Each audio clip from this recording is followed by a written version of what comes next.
Welcome to our special agenda meeting. It's the airport, May 24, 2023. The time's 11 a.m. I'm calling this meeting to order. In attendance are Commissioners Brooks, Matari, and Duncan. Are there any changes to the agenda? Okay, hearing none, we'll go ahead with our first item, which is the Airport Advisory Board meeting update from May 10th, 2023. And it's a discussion. And Chair Cleary, are you going to lead us? Sure. Okay. Thanks. Repeat. Good morning. It's nice to see you all. Thank you. I'm here with Steve Anderson, of course, the airport director. Phil Cummings is to my left. So I'll start off. We had a good meeting last meeting. It was a chock-full agenda. We got through two substantive items on the agenda, two remain. I'll start with the first two substantive ones that actually went to a motion and approval. And that would be a motion concerning AWOS side channel capability at the airport, and the other being recommendations on the adjustment of landing fees. These, of course, are only recommendations. That's all we have within our purview. Steve Anderson, the vice chair, has kindly agreed to help me in articulating the results of those motions. As I understand, the draft minutes have not been provided to you yet. I got a copy yesterday and reviewed them last night, but you don't have them, and I think only Bruce has the packet from the meeting. So I thought it would be good to have the vice chair, who's focused on what those motions were, kind of reiterate them as the recommendations to the commissioners. So with that, Steve, if you'd kindly take care of the AWOS and then landing fee recommendations. So good morning, Commissioners. Steve Anderson for the record. We recognize as the advisory board and also as the users out at the airport that there are a number of issues that you have to look at with regard to AWOS. And the recommendation came from Mike Kincaid, who put on a YouTube video for us. And the overriding issue is safety as far as we're concerned. However, regulatory, financial, and liability issues are things that you need to consider, and we respect that. But given that, we feel that making a recommendation for you guys to expeditiously pursue a replacement or retrofit of the existing KCOE AWOS system with a system that can accommodate augmented messages at the end of the weather briefing is in the best interest of the county and the airport. So that is our recommendation to you, that you direct the airport director to expeditiously pursue that ability, given your regulatory and financial and liability concerns that you may have. One point that we would like to make, and Mr. Cummings is here and can certainly address this, but at the meeting, he addressed a concern that the city of Sandpoint that operates their airport in Sandpoint said that it would cost between $80,000 and $120,000 a year to maintain the system. That may be, I have no firsthand experience of that, but our Mr. Kincaid, his conversation with the airport director at Sandpoint said that actually those numbers are for maintaining all of the FAA facilities and not just the AWOS system. And the AWOS system was about $1,200 a year. So that's something that would need to be addressed with the airport director and clarified. But our recommendation stands that should be pursued in an expeditious manner. The other, excuse me, I could. So the recommendation, just to concisely put it, is just, this is from the draft minutes, just recommending to the county commissioners that they direct a focused effort by the airport director to look at augmenting the AWOS. That was what was seconded and passed by the voting members of the board as recommendation. So, sorry. I didn't know if Phil wanted to have a remark on that, or if we should just move to landing fees and let you deal with both. And welcome to either way. I have a couple questions. Sure.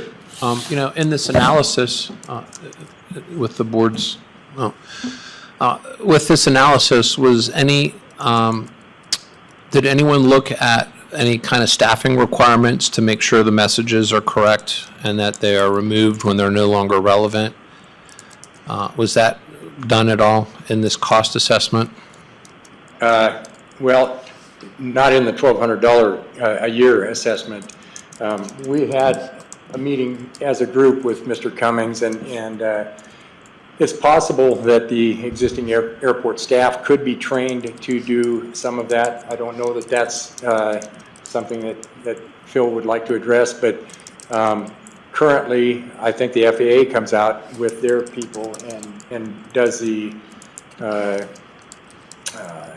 monitoring of making sure that the system is up and operating the way that it should be. So it would be some level of additional work either by a contractor or by airport staff, as I understand it. Okay. Because, I'm familiar with this issue, and believe me, I'm a strong proponent of safety. But the devil is always in the details in these things, and sometimes it's easy to just take the paintbrush and paint this broad stroke. It's only $1,200, it's no big deal. But then you get into it and you go, well, okay, now we have to have someone make sure that the messages are accurate at all times. We have to, we now elevate ourselves to a new standard of care, which means that if we fail at meeting that, we now have incurred a liability that we don't have right now. And those are just factors that I think need to be looked at. And I realize that, this is your recommendation, but I just want to know if those factors were considered at all when making the recommendation. Yes, they were. And one other point that I would like to make that may have been confusing in the presentation by Mr. Kincaid, he had a graphic that showed a route down around Lake Coeur d'Alene and airplanes coming from Lake Coeur d'Alene, and clearly that was beyond the scope of what any AWAS system would be set up to do. The AWAS would be for aircraft landing at Coeur d'Alene and within the traffic area getting an advisory prior to landing, and not something that would be talking about which side of the lake to fly on, altitudes and that type of thing. But yes, your point's well taken that there's additional responsibility that comes with putting out messages at the end, supplemental messages. I believe, and I think Mr. Cummings believes, that that's a manageable thing because he's familiar with many other airports that do that type of thing. So it's something that can be managed, but the level of risk that the county wants to take on with regard to this is something that's beyond our scope or beyond our recommendation. That's something that, I'm sorry, I've got a phone deal that's coming in my ears. Anyway, we do recognize that those things have to be addressed in making the final decision. But those are things I think that can be directed back because Mr. Cummings or those under his direction have priorities right now that don't necessarily put this at the top of the heap. And as far as we're concerned, it is at the top of the heap. Can we ask Mr. Cummings just his thoughts on the AWAS system and, the granular things that sometimes aren't looked at? Well, the augmentation of the AWAS at this point. Can you turn on your... Sorry, I forgot about that thing. Augmentation of the AWAS at this point, to my knowledge, is on a privatized AWAS, whether we take over the FAAs or whether we buy our own through a grant process. There has been some comments, and I haven't had time to look into it yet, that it's possible the FAA may consider that again. I don't think we have the time to wait for that.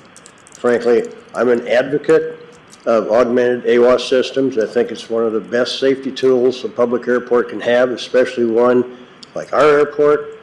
Right now, no one's currently operating the Unicom, which I find somewhat dangerous, especially with the mix of aircraft and how many aircraft we have using our airport. So an augmented AWAS would be a very handy safety tool. However, there are certain risks and liabilities.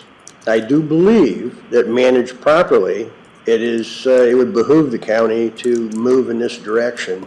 The cost is something we need to look at as a whole, find out what the bottom line cost is. I still think that cost is worth the county moving toward an augmented AWAS. It doesn't happen in a week or two, it doesn't happen in a month. I would like to pursue understanding the takeover of the FAA's AWAS, our current system. There's a cost involved in this. When they upgraded our AWAS and removed the augmentation, the software is no longer in the computer. They physically removed that ability, okay? So that needs to be put back in. And there's other costs associated with it. I have no idea it could be 50,000 to 500,000. I don't know. I'd like to understand those costs. There are some training issues associated with the liability of what an augmented AWAS does is it puts out safety advisories specifically for Coeur d'Alene Airport, okay? We have a temporary tower in effect. This runway is closed. Safety items that a pilot incoming to our airport may not get because they don't have the ability to contact ATIS or another official source. So, especially in our situation, I think it's extremely important that we pursue this, okay? And I think the risks managed properly are worth taking. What we have out there today, we watched 3 near misses yesterday, and I was only at the airport for 3 hours. It's not a healthy situation. We've got the tower coming in this year, which is going to help us. That hopefully will buy us some time in pursuing the augmented AWAS. But yes, I absolutely stand behind what the users and the pilot group at the airport say. It's a safety item we do need to pursue. So that brings me to the question, if we have a tower, not a temporary, but a permanent tower, would that negate the need for this particular augmentation? I believe it would. Even a contract tower, the FAA, a contract operated tower at this point for our airport would most likely operate between 12 and 18 hours a day. Okay. It's that off time, especially in the winter, where we really have the need for the advisories. And that's that off time the tower is not in operation. That augmented AWAS would be an excellent backup, an excellent safety tool for the county. Right, for ice on runway or something to that effect. Absolutely, Okay. yes. All right, Bill, questions? So I'd be in favor of you at least pursuing the information so we could make an informed decision at this point. Is that okay? Absolutely. Okay. And when do we expect the tower to arrive? I have another meeting with the Forest Service on that. They were looking at July 1st. There's been some discussion about trying to get them to bring it in a month early. I haven't heard anything to that effect, and I plan on meeting with them next week just to sit down and kind of see where we're at with that. But right now their target is to bring it in 1st of July. Okay, thank you. All right, so that brings us to the second item from the, Well, we still have the other. From, that's what I meant, from the Oh, I'm meeting. sorry. That's okay. I didn't mean to interrupt that No, way. I you're thought totally you were- fine. Well, the second item that we addressed at the advisory board meeting was landing fees.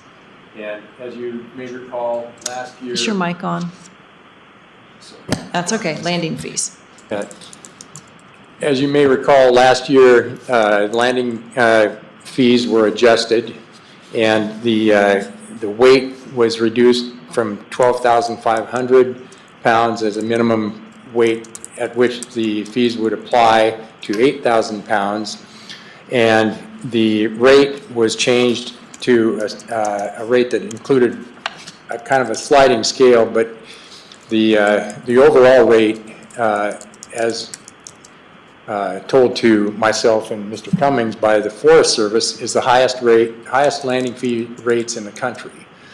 And that is a concern to them, and it's a concern to us as well, because especially the contract planes that come in support of the Forest Service have other options other than landing at our airport to get fuel and to pay the fees. Like, for instance, they can go to Missoula or Moses Lake, and the difference in flying time, depending on where the fire is probably going to offset the landing fee costs that they would have and the fuel revenue. So we stand the chance of losing the revenue from those planes coming in here, and the fuel revenue, and the pilots coming in and using the hotels, and all of the ancillary things that come along with them using this as the support base for the Forest Service.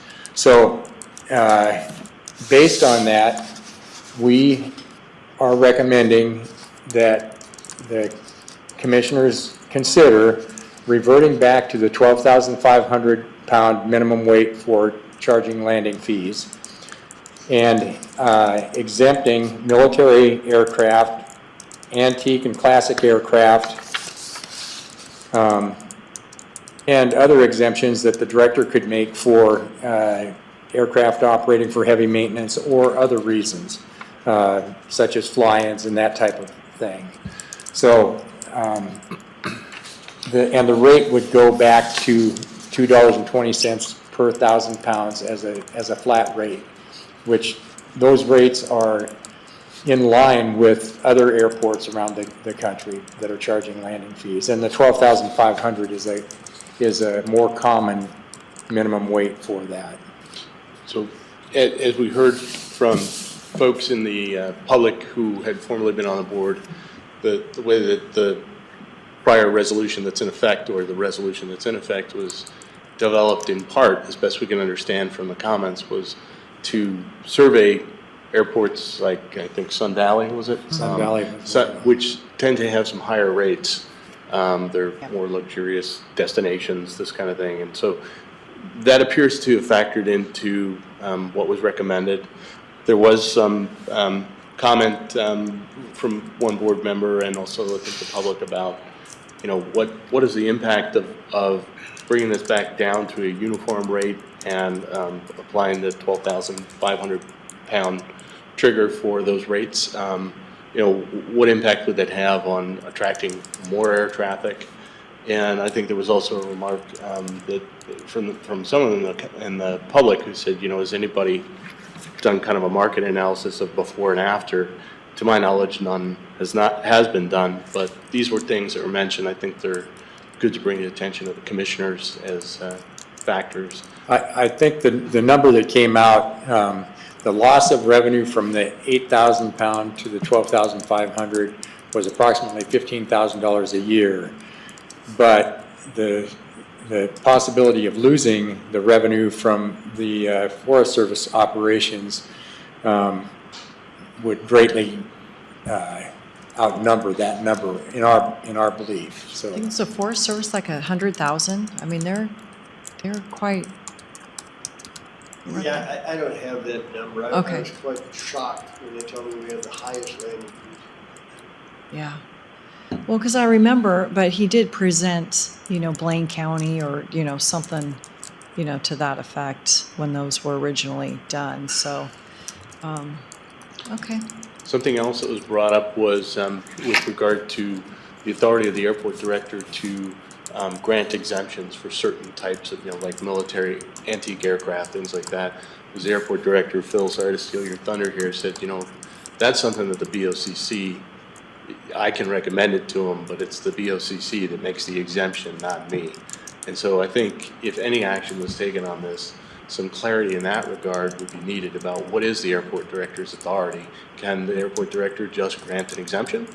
Or is that something that needs to be cleared to the BOCC as a matter of course? And the exemptions being for things like military aircraft and special events, things like that. So, I won't put legal counsel on the spot, but that's definitely a question we can ask and just say, is that part of the authority we can grant the airport director? And without looking into it, that sounds reasonable.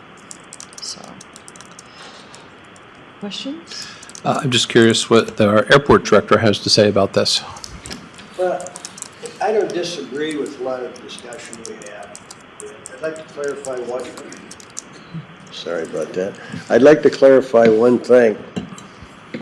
DOD, Department of Defense, military aircraft have never been charged, nor will they. They're exempt from landing fees in the United States on a federally funded airport. That being said, I was a little shocked that the weight rates went from 12.5 and above down to 8,000. Just in the cursory research we've done since I got back, the industry trend, which is where we try to stay with, the industry trend in airports in our category and even larger ones, they've gone away from the 12.5 and they've come down to 10,000 and above. Now, I haven't done enough research to understand exactly why they did that. We're just doing a cursory review in the Northwest, and that's what we seem to find. Yeah, moving from the 8,000 back up to 10,000 and above. The definition, and I had some help with this as far as the EAA and going to the FAA, and one of the definitions from EAA, Aircraft Association, an historic aircraft is aircraft built prior to January 1, 1955. And I think that's a very good exemption. I think that's a very definitive line if you're going to have a historic aircraft designation. That takes care of, the other thing is we've never charged aircraft that have come here for our open houses or our fly-ins. That's, we've sent a memo ahead of time in years past to the commissioners that we would request permission to exempt these aircraft, the ones flying in to see it and the ones flying in to participate. So that's always been done, okay? But I think having a definition in our landing fees as far as historic aircraft, manufactured prior to January 1, 1955 I think that's a very good solution to that issue. Okay. So we did some cursory research to see what, we took last year's landing fees and I asked him, so if we reran all of our fees based on 10,000 and above in a graduated scale, now on the upper end, we went from a dollar per thousand to $4.40 per thousand. I find that a little excessive. The comparative airports, I understand, that were used, okay. If you want your market high, you're going to go there. If you want your market low, you're going to use the low airports. I think it's fair enough that to discern where fair is, we should shoot for the middle. So that's kind of what we did. And we were looking at, if we redid everything at 10,000 and above, and used our landing fees at $2 per thousand, how much would we have lost from last year? Well, we'd have lost somewhere between 40 and 50,000, which means we still would have been in the black. We still would have been shown a profit for last year. But I agree, and I know it's always been a desire of the boards in the past and the counties, the taxpayers of this county to support the firefighting efforts at Coeur d'Alene. And they don't expect it for nothing. They would appreciate paying their fair share. But when they're contractors, see, the contractors have the ability to, once they take off on a fire, they don't have to come back here. They can go to when the contractors come to them and say, we're going to start flying out of here less because we just, they don't see it. So understanding that and taking a realistic look at things, we don't have a freight ramp. We don't have a lot of things other airports offer to attract in freight or to justify their fees. Now, one rule of thumb in the industry is if you're not big enough, such as Haley, you're not big enough to entertain that much traffic because you have a captive audience, so to speak, you keep your freight rates at $7 per thousand. And that keeps that traffic away. And for their reasoning, I understand that. I don't think we're in that market, nor do I think we should be. And I think shooting for the middle of the road, and I don't agree with going back up to the 12.5. I'd rather stay where the industry trend is, but go from 8,000 to 10,000 and above. Do the historic exemption and cut our freight rate to $2 per thousand. I think is more than fair, and we should be trying to turn at least make ourselves pay for ourselves. And I think that's a good discussion to have for if we're going to do anything. Okay. So is that something that you would like him to bring back? Yeah, I think the challenge here is that the board has to kind of figure out what we want to focus on, because this is a classic business decision here, where if we want to seek optimal revenues, then we're looking for optimal pricing. Not necessarily the highest price and not the lowest, but the price that will yield the greatest revenues for the airport. But there's other factors that I don't know. For example, with these heavier airplanes, do they create more wear and tear on the runway?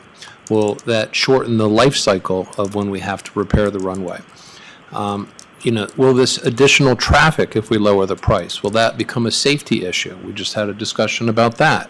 And so those factors kind of have to be looked at, because if we lower the price and we increase the traffic, yeah, we might be making more money, but do we want that traffic necessarily? And will it cause more wear and tear? And then, of course, there's the community aspect, which is, do we want to use our airport for community events with air shows or those kinds of things? And I think, so that direction, we need to think about that as far as giving direction to the airport director, as far as how we want him to look at the pricing to come up with a model for us. What's more important? Optimal, safety, congestion, wear and tear. And I don't know where the board stands on that, sorry. No, that's fine. Thoughts? Well, that's a good conversation to have and a study to do. I want to do kind of a midpoint where we don't discourage local aviation, but at the same time, this is not as my dentist said, a gift to local aviators. When we raised some rates at one point, he goes, well, we've had this gift for the last 20-some years. I guess I can agree to it. Yeah. My thinking is that, there's clearly a rationale why we set the pricing, the fees the way we did. I guess there's no documentation to look back historically and say, well, how did we arrive at this price? I think there's no doubt that this is a tourist town and that the people who use the airport to fly in here, I'm not so sure that the fees really matter to them as much. But then we have a local pilot community, and we don't want to make it so much that it discourages people from using it, because this is a great resource for the community, in my opinion. So I would argue that we should look for, a fee that makes sense for the smaller guys, and have fees that address the wear and tear for the larger folks, because I think that's where we're going to see, no different than trucks. Go ahead. Just to clarify one thing, one of the main concerns has always been the bombers, Forest Service heavy tankers, and absolutely I agree. They take off full. However, they land empty. They land at a minimum fly weight. And from what I've seen, and I don't know why it was, the weights were based on max takeoff weight. And I don't believe that that's fair. A max landing weight would be, however, keep in mind, whether we deal with the Forest Service separate for some type of a modified exemption for them, or those aircraft are taken off at their maximum takeoff weight. The landing weight is their empty weight. And that's what, when they look at life cycles on a runway, the FAA standards, they look at life cycles, they look at what the landings are. And that's where you get into freighters. FedEx, UPS, I mean, those 757-200s, they're only landing at about 50% landing weight because they bulk out before they weight out. But that's what they look at, is the landing weight cycles of aircraft. And that's what really determines your life cycle on your pavement. Are you redoing it in 10 years or 20 years? And again, bear in mind that the Forest Service tankers take off full, but they land empty. Right, and these fees don't apply to any residents at the airport, right? So if Coeur d'Alene is your home airport, then these fees don't apply to Right, that's Correct. its aircraft. Okay, on, kind of, whatever it is, sure. non-airport. I do have one question. Even though I understand the lighter weights and landing, but in August, when it's really hot and you got this super heavy plane that's about to take off, does that affect taxiways? Does it affect the asphalt in such a way that it could lead to premature wear and tear? Yes, it does. And the Forest Service, our agreement with them, okay, they look at the ambient temp, they look at retardant load and fuel load.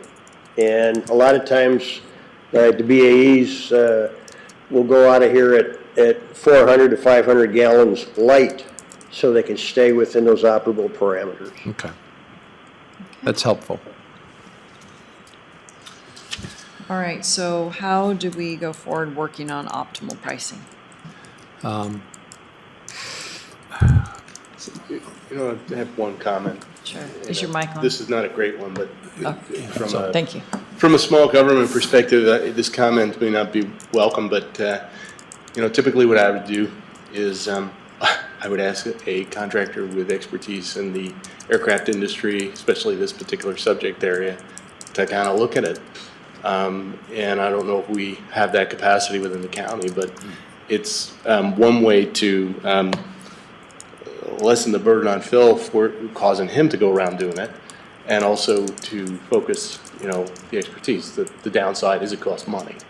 So I leave that to you, but it's something to consider. Thank you. Sure. I'd like to add one more thing too. I think from the standpoint of the pilot community out there, there's very little impact to us with regard to the changes that are being proposed here, except for the fact that we see the potential for the loss of the Forest Service contract planes being a big loss to the community and to the safety of the community too, because if those planes are here close by, it's their response time to the fires that are here in North Idaho is going to be quicker and supposedly would make us better protected.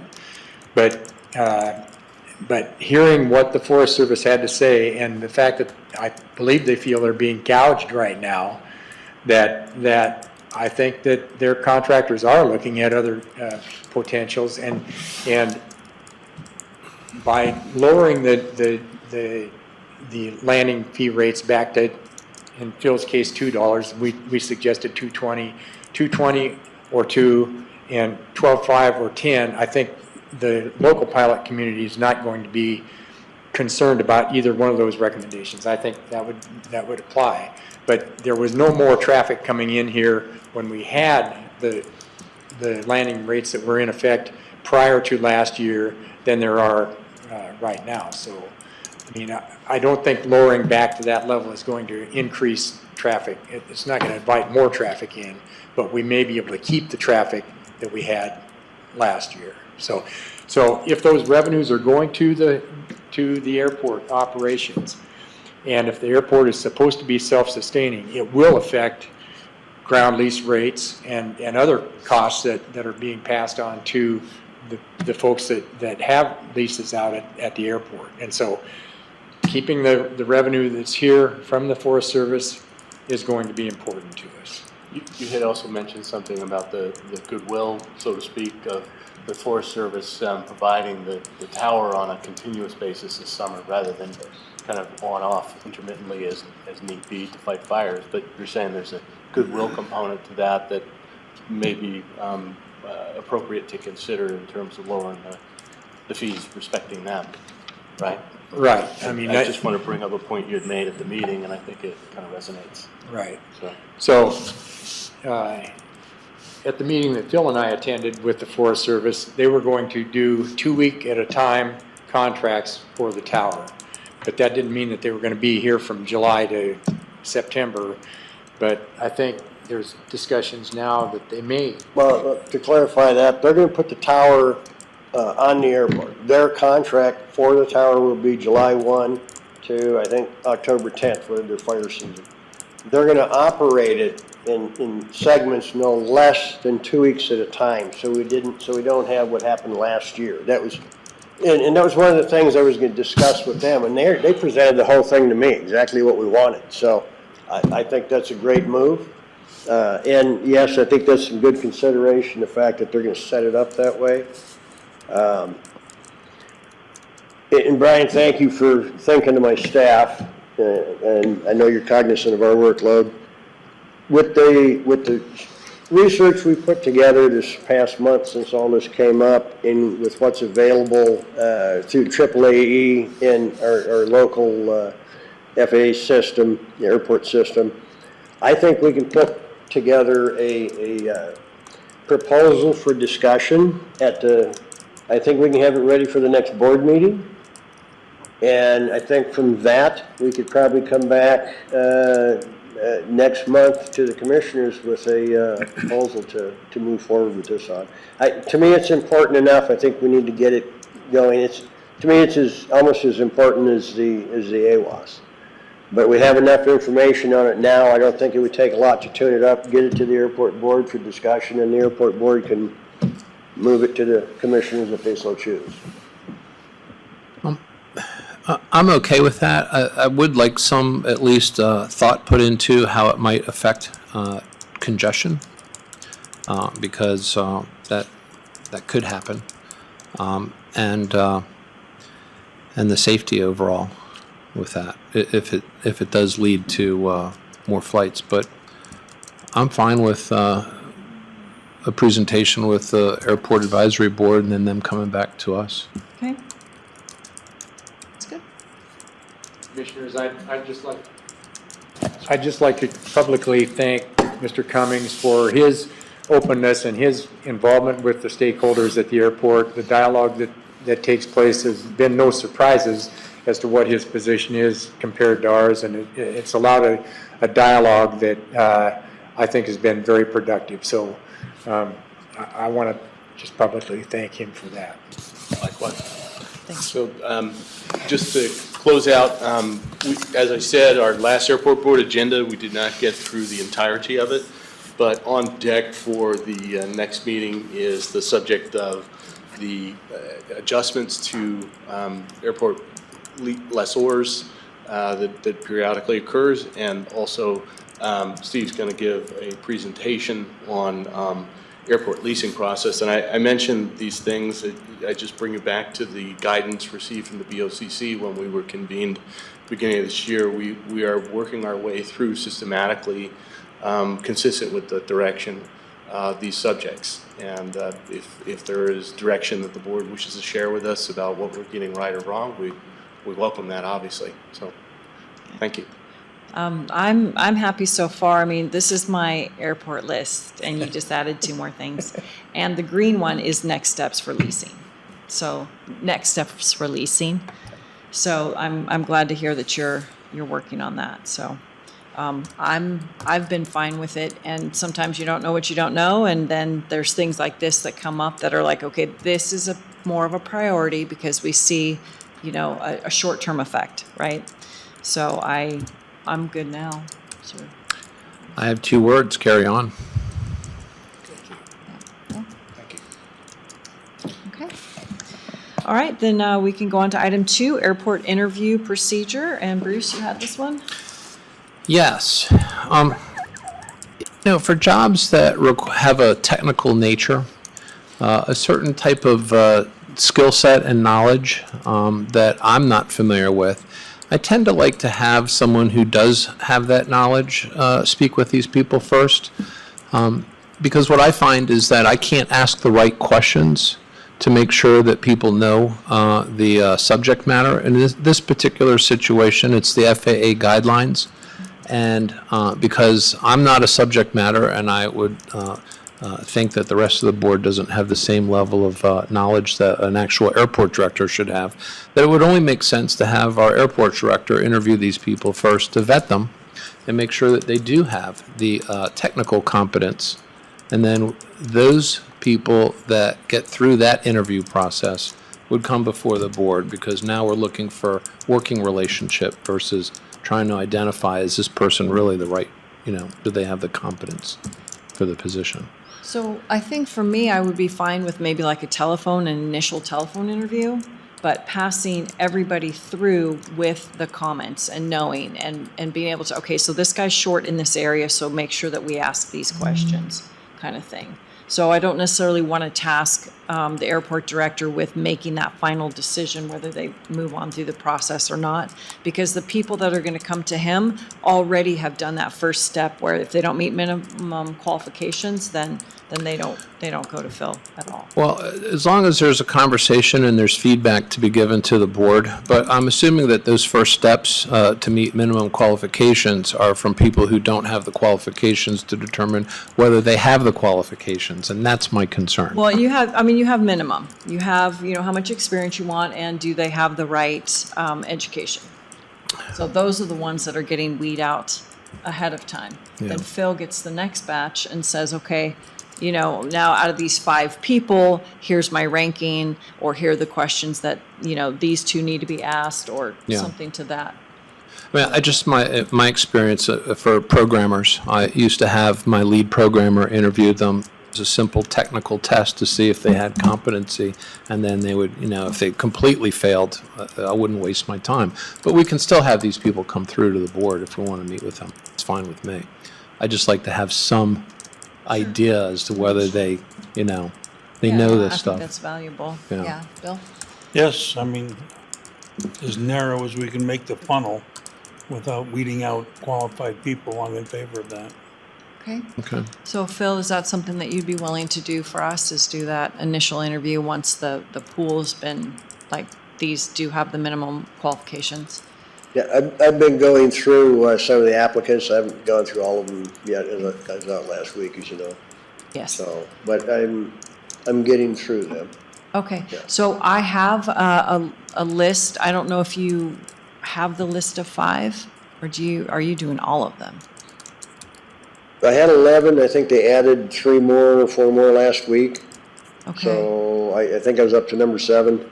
Okay, let me send you the list from HR, because Okay. HR kind of weeded it down, and I went through them and agreed with the 5 that HR brought forward. So let me get you that so you don't waste your time. Sure.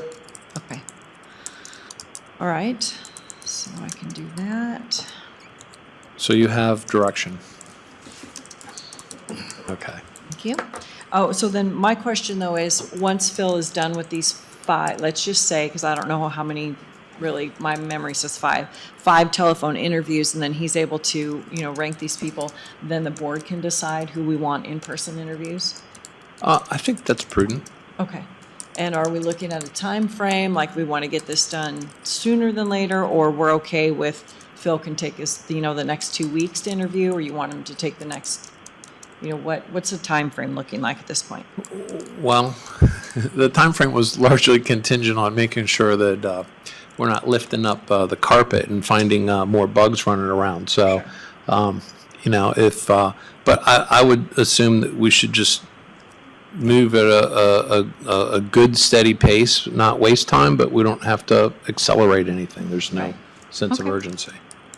Okay, does that They, sound they good? did 2 rounds of 3 last time, and they should have done more. Right. But the field was pretty limited last time, because you only had one that had the airport background. Right, And it would be nice to have, a half a dozen people that actually have airport background. right. And that takes time. Sure, and after you go through those 5, maybe you come back to us and say you need to open it back up. So that's a possibility for sure. Yep. So, okay, are we good with the airport interview procedure? Good? Yep. Okay, so now we're ready to go into executive session. We have 2 items, a 1F and a 1D, and I would like to handle those both together, then we can come out separately. So, thank you. Thank you. I move that we enter into executive session pursuant to Idaho Code 74-206, 1F and 1D. I second the motion. Bill Brooks, Aye. Commissioner Matari, Aye. Chair Duncan. Aye. All right, we're in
Welcome back, everybody. It's 12:08. Is there a motion to exit both executive sessions with staff to proceed as discussed?